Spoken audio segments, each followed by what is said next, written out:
Hola, bendiciones, bienvenidos a la materia de Mateo. Este día iniciamos nuestro estudio en este evangelio que habla solamente de Jesús y de eso vamos a estar hablando. Vamos a ir leyendo partes muy importantes de Mateo, nos vamos a detener un poco en algunas cosas, pero de verdad esta materia es sumamente bonita porque a veces quizás vamos a ver detalles que en otras ocasiones hemos leído, pero que aquí le vamos a poner un poquito más de énfasis. El material ustedes lo tienen, pueden ir viendo este video acompañado de la lectura de su material. Dice acá en la clase que les he enviado, dice trasfondo histórico. Dice que habían transcurrido más o menos 400 años entre los dos testamentos. Significa el Antiguo Testamento y el Nuevo Testamento. El Antiguo termina en Malaquías y cuando comenzó a escribirse Mateo habían pasado 400 años, ¿verdad? Entre un periodo, ¿verdad? Y el otro, ahí estaba ese que se le llama que es un periodo entre los dos testamentos. Además de eso, según el material que ustedes tienen acá, también se le conoce como los 400 años de silencio que hubo, debido a que no había ninguna revelación profética durante ese tiempo. Dice que esta época estaba, Judea pasó por el dominio persa, la conquista griega y también la ocupación romana, ¿verdad? Habían sucedido varias cosas en ese tiempo y ahorita vamos a ver que existieron esos 4 periodos. Dice, fue el periodo persa del 539 al 532 antes de Jesucristo, el periodo griego, el macabeo y el romano. Eso era lo que se había dado. Un trasfondo religioso. Dice que Josefo, un historiador, ¿verdad? Porque aquí también a veces hacemos un poco de referencia a la historia universal, porque de alguna manera pues apoya lo que nosotros tenemos en la palabra. Dice, el historiador menciona que existían varios grupos entre los judíos. En general, él habla de los fariseos en términos positivos, es decir, como algo bueno. Dice posiblemente porque él pertenecía a ese grupo. También mencionó a los saduceos, los esenios, y difícilmente reconoce a los celotes, llamándolos representantes de una filosofía judía. Aunque estos grupos eran básicamente religiosos, dice, también tenían un aspecto político. Estos grupos creo que es algo que se menciona no solamente en Mateo, sino que también en otros libros de la Biblia. Aquí vamos a hablar un poco acerca de ellos. Dice que los fariseos, que es el primer grupo, se conoce porque ellos tenían una estricta interpretación de la ley y por sus adiciones a la misma. En los días del Nuevo Testamento, los fariseos formaban el grupo más numeroso de las sectas religioso-políticas. Josefo dice que en el tiempo de Herodes el Grande habían 6,000 fariseos, más o menos. Se cree que al final el partido formal de los fariseos empezó durante el periodo macabeo, de los 4 periodos que ya estuvimos hablando ahí un poquito. Yo creo que los fariseos son los que quizás más conocemos, los que más hemos escuchado en otros evangelios, en algunas otras historias. Los esenios dice que formaron un grupo más pequeño y exclusivo que los fariseos. Dice que los esenios eran aquellos de Hadicín, que se separaron de la sociedad y se fueron a formar una comunidad en el desierto, cerca del Mar Muerto, ¿verdad? Estos grupos eran los que estaban gobernando en ese tiempo. O sea, los estudiamos un poco porque eso nos da a nosotros todavía una mejor comprensión acerca de lo que estaba sucediendo y por qué aparecen los fariseos, los esenios y todos los demás mencionados en la Biblia, porque era el tiempo en el que ellos estaban. Dice que los esenios no se mencionan en el Nuevo Testamento, y si no fuera por el descubrimiento de los rollos del Mar Muerto, ellos tal vez no hubieran ganado mucha importancia. Otros de los grupos eran los saduceos, que también es uno de los más conocidos. Venían principalmente de entre la aristocracia. Políticamente ellos eran más conservadores que los fariseos. No deseaban hacer nada que afectara la estabilidad ni que trajera problemas con las autoridades de Grecia o de Roma. Es decir, ellos trataban de mantener esa buena relación, ¿verdad?, en el gobierno. Doctrinalmente, dice, los saduceos se limitaban solamente a las doctrinas que ellos creían que se encontraban en el Pentateuco. Por eso no aceptaban la doctrina de la resurrección de los muertos y ellos tampoco creían en ángeles ni en espíritus. Los escribas, dice que eran los expertos de la ley mosaica y la ley oral. Se dedicaban a copiar las escrituras e interpretar las leyes religiosas y aplicarlas a la vida diaria. Por el hecho mismo, ¿verdad?, que ellos se ponían a escribir, creo yo que de alguna manera ellos buscaban darle una interpretación a lo que ellos iban leyendo, a lo que ellos iban copiando. Dice que sus comentarios proliferaban tanto que ellos terminaron haciendo comentarios sobre los comentarios, dejando casi de lado los textos sagrados.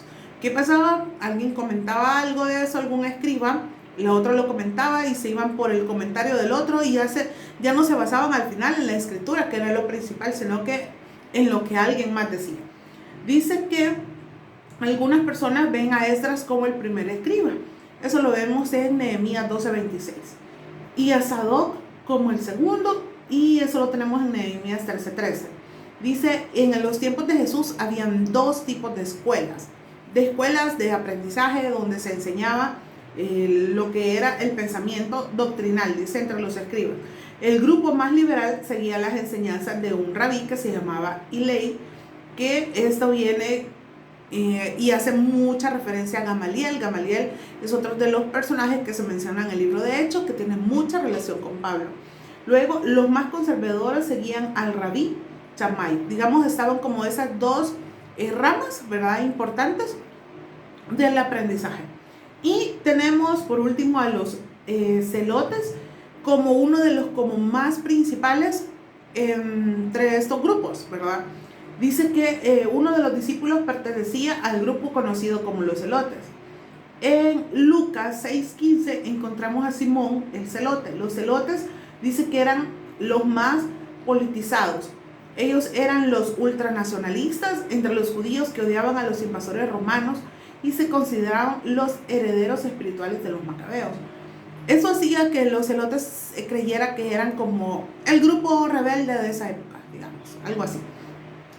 Luego tenemos otro grupo que son los herodianos. Dice que este grupo, mencionado en conexión con los fariseos en el Nuevo Testamento, era aún más un partido político que religioso. Querían liberarse del yugo romano, deseaban restablecer la dinastía de los Herodes y de ahí viene su nombre, ¿verdad? Por eso herodianos. Ellos nunca tuvieron mucho poder político ni religioso. Quizás entre los que más conocemos, nosotros de los que hemos estado viendo acá, estamos hablando de los fariseos, los saduceos y los escribas, que esos son los que más conocemos y de los que más nosotros hemos escuchado.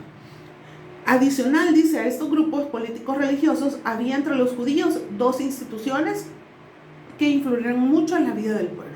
Uno de ellos era el Sanedrín y el otro era la sinagoga, ¿verdad? Lugares donde se hablaba acerca de cualquier tema prácticamente, ¿verdad? Y en los que también se hablaba de las escrituras del Antiguo Testamento, que era lo que ellos tenían.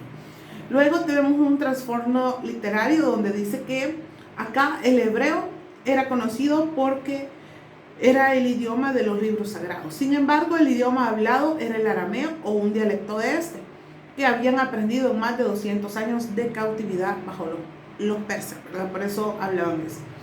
Luego vamos a hablar de un detalle importante en todo este contexto histórico, ¿verdad?, político, religioso que se estaba viviendo en los tiempos de Mateo, y es hablar un poco acerca de la Septuaginta. Yo creo que de alguna manera más de alguien tal vez ya ha escuchado hablar de eso, porque esto se convirtió en una versión de la Biblia. Dice acá, los judíos que vivían esparcidos entre los pueblos griegos llegaron a ser conocidos como helenistas, debido a que perdieron el uso de la lengua hebrea. Al perder el uso del idioma original de las escrituras antiguas, empezaron a perder las costumbres religiosas de sus antepasados. Dice que en un periodo más o menos de 70 días hicieron una traducción al griego del Antiguo Testamento. Por eso Septuaginta, como de 7, ¿verdad?, de la raíz de 70. Dice, la tradición añade que cada traductor trabajó en un cuarto separado en todo el Antiguo Testamento, y que al terminar todos, al cabo de los 70 días, dice que compararon sus traducciones y encontraron que eran exactamente iguales. La Septuaginta jugó un importantísimo papel misionero que no puede exagerarse, pues cuando Jesús nació ya era ampliamente conocida en el Imperio Romano, es decir, Esta era la Biblia que durante 70 días estuvieron leyendo y buscando pasarle, ¿verdad?, la traducción al griego del Antiguo Testamento, al que se hablaba, el que era como más conocido. Dice, muchas de las citas que encontramos en el Nuevo Testamento son tomadas de la Septuaginta. Esta versión llegó a ser la base de comparación para las otras traducciones griegas que se han hecho de la Biblia. Como les mencionaba, esta es como una versión sumamente antigua, pero toda tenía que ver con el Antiguo Testamento, porque era lo que se tenía en ese momento. Luego tenemos acá una cronología breve acerca de todo lo que se pasó con Jesús acá en esta tierra.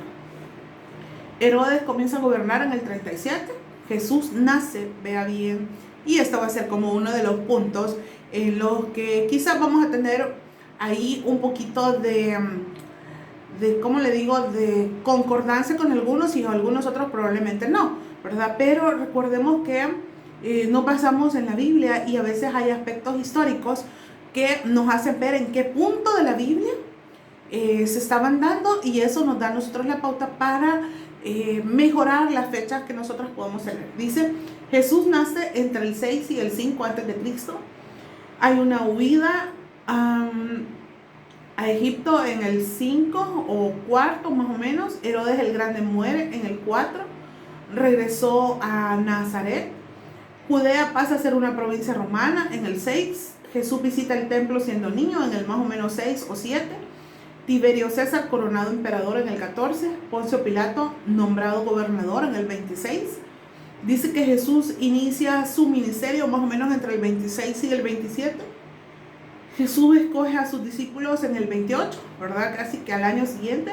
Jesús muere, resucita y asciende en el año 30 después de Cristo.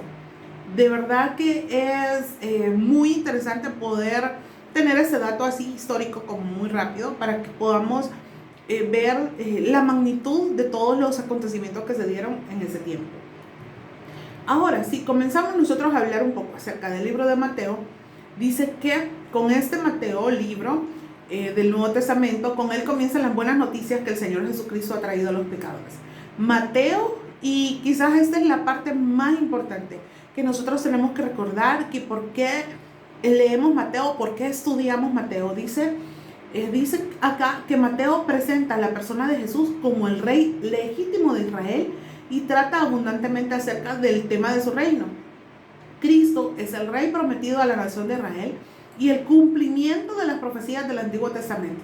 Sin embargo, a pesar de las abundantes credenciales que le avalaban, su pueblo lo rechazó, clavándolo en una cruz, aunque Dios utilizó este mismo hecho para traer salvación a todas las naciones. Yo creo que esta es como la parte más importante, porque Mateo se encarga, quería más bien dicho asegurarse de que el pueblo de Israel supiera quién era Jesús. ¿Por qué? Porque Jesús no vino a esa tierra como ellos creían que iba a venir, pero sí se estaban cumpliendo las profecías que se habían dado en el Antiguo Testamento y que algunos tenían muy claras, pero algunos otros no. ¿Por qué? Porque ellos esperaban un Mesías como sumamente con una entrada pomposa, ¿verdad? Que fuera como un estruendo o algo así, no sé. No me puedo imaginar cómo ellos quizás lo podían llegar a pensar que era la venida de Jesús. Y cuando no lo hizo de esa forma, entonces para la gente fue muy difícil creer que Jesús era el Mesías. Entonces Mateo trata de que cada profecía que se cumplía, ¿verdad?, él la realzaba acá en Mateo para que ellos se den cuenta, o sea, sí es Jesús el que hablaba en el Antiguo Testamento. El autor dice que no se identifica, ¿verdad?, ¿cómo se llama? Específicamente, o sea, no dice el Evangelio y yo, Mateo, estoy escribiendo esto y esto, no lo dice así. Pero la tradición de la iglesia primitiva lo atribuye a Mateo, apóstol y ex cobrador de impuestos. Además de su nombre y ocupación, se sabe muy poco acerca de Mateo. Se sabe que era un publicano, que era una persona que tenía la personalidad de cobrar impuestos por los romanos, es decir, era su tarea hacer eso. A Zaqueo se le llama jefe de los publicanos, ustedes se recuerdan, haciendo una referencia, ¿verdad?, con todo esto. La palabra griega que se usa es telones para el término publicano. Tiene una raíz en la historia de Roma, donde era aplicado a unos cobradores de impuestos. Y por eso se usó esa traducción. Los publicanos eran, como todo cobrador de impuestos, sumamente odiados. ¿Por qué? Porque siendo judíos, ellos tenían que cobrar impuestos para los que estaban gobernando en ese tiempo, ¿verdad? Que en ese tiempo, pues era, no sé, quizás en algún momento el pueblo se sentía como traicionado por las personas que se encargaban de cobrar los impuestos. Era fama, dice, de que cobraban por encima de lo debido para beneficiarse, por lo cual Juan el Bautista les amonestó: no exijáis más de lo que os está ordenado. Esa era una de las particularidades que tenían también, y yo creo que, no sé, ¿verdad? A veces esas cosas no pasaban solamente en aquellos tiempos, ¿verdad? También se puede dar en nuestro país, en muchas sociedades, en otros países, ese tipo de circunstancias, ¿verdad? Cuando lo que querían era beneficiarse, a veces, la mayoría, pues, de los que cobraban impuestos, tener un beneficio extra para ellos. El Señor Jesús se juntaba con ellos, por lo que fue llamado amigo de publicanos y pecadores. Eso lo vemos en Mateo 11:19, que ya vamos a ir viendo ahí. En resumen, Mateo era el autor del Evangelio de Mateo, un publicano cobrador de impuestos para el gobierno romano. Para los gentiles, era un traidor a la nación, por lo que le decía, o sea, les quitaba impuestos a ellos para dárselos a quienes estaban gobernando en ese entonces. La fecha, más o menos antes, entre los 50 y 75 después de Cristo. El propósito, y yo quiero que le pongan mucho énfasis a esto, porque dice, Mateo intenta presentar a Jesús no solo como el Mesías, sino que como el Hijo de David, y elabora esta verdad de manera que pudieran ayudar a los cristianos en sus controversias con los judíos. Mateo también señala que el rechazo de Cristo por parte de Israel está de acuerdo con la profecía, y que tal rechazo da lugar a la transferencia de los privilegios divinos al pueblo escogido de la comunidad judía a la cristiana. De alguna manera, o sea, yo no sé cómo Dios tenía todo esto en su mente, qué iba a pasar, o sea, con el pueblo de Israel. Si en realidad al nacer Jesús de la forma en como lo hizo, el pueblo iba a responder, iba a decir, sí, este es el Mesías, se están cumpliendo las promesas, todas las profecías que habían dicho, ¿verdad? Cumpliendo su promesa de que iba a estar un Jesús acá, que iba a ser un Cristo, un Mesías, que los iba a sacar del cautiverio. Pero ellos pensaban que, y por eso le digo, esperaban que fuera como un gran ejército o algo así, liberarlos de los romanos y hacer algo esplendoroso, ¿verdad? Pero sabemos que Jesús no fue así.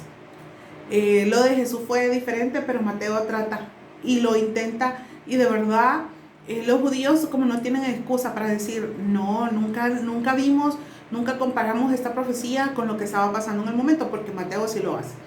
Dice que el versículo clave que nosotros tenemos acá en el libro de Mateo dice, no penséis que he venido para abrogar la ley o los profetas. No he venido para abrogarla, sino para cumplirla.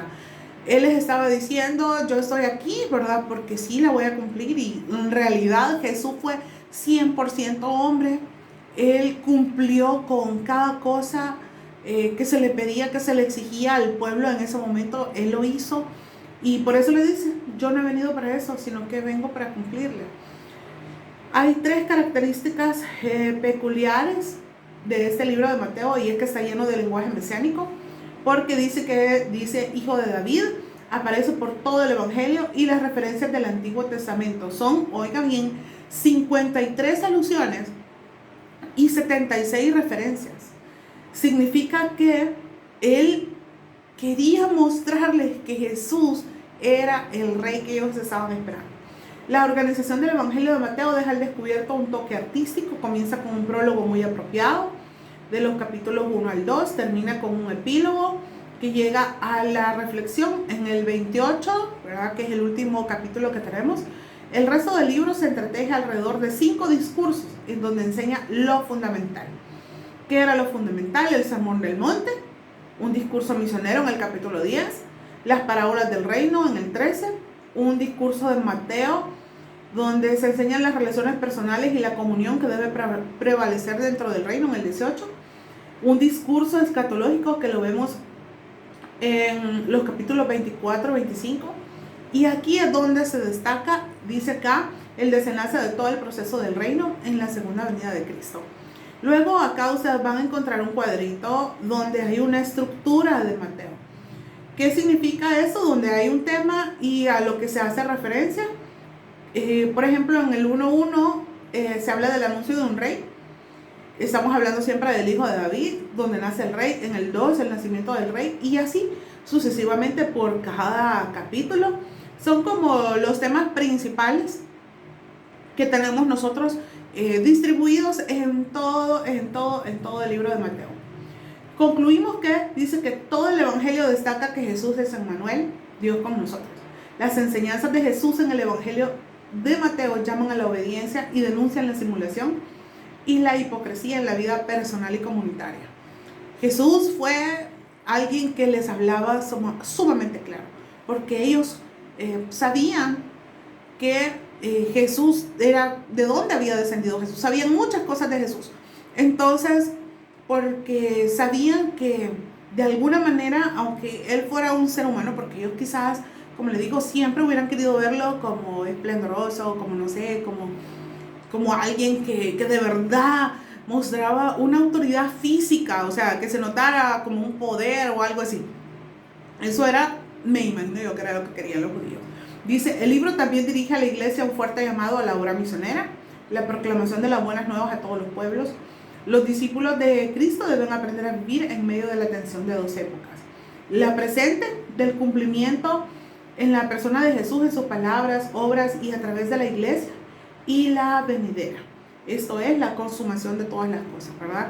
Ellos sabían, el pueblo sabía que tenían a Jesús ahí, pero quizás nunca valoraron algunos, ¿verdad? Porque algunos sí lo hicieron, a quién tenían con ellos. Los cristianos, dice, estamos llamados a ser humildes, pacientes, genuinos, fieles, vigilantes y responsables, seguros de la presencia de Jesús resucitado, que se espera su retorno, cuando la fe habrá de ceder su lugar al verlo. Es sumamente importante que nosotros como hijos de Dios también recordemos lo que significó todo lo que pasó Jesús. Y vamos a examinar el libro de Mateo. Así que bienvenidos a este tiempo y a seguir aprendiendo todo lo que Dios quiere para nuestras vidas. Bendiciones.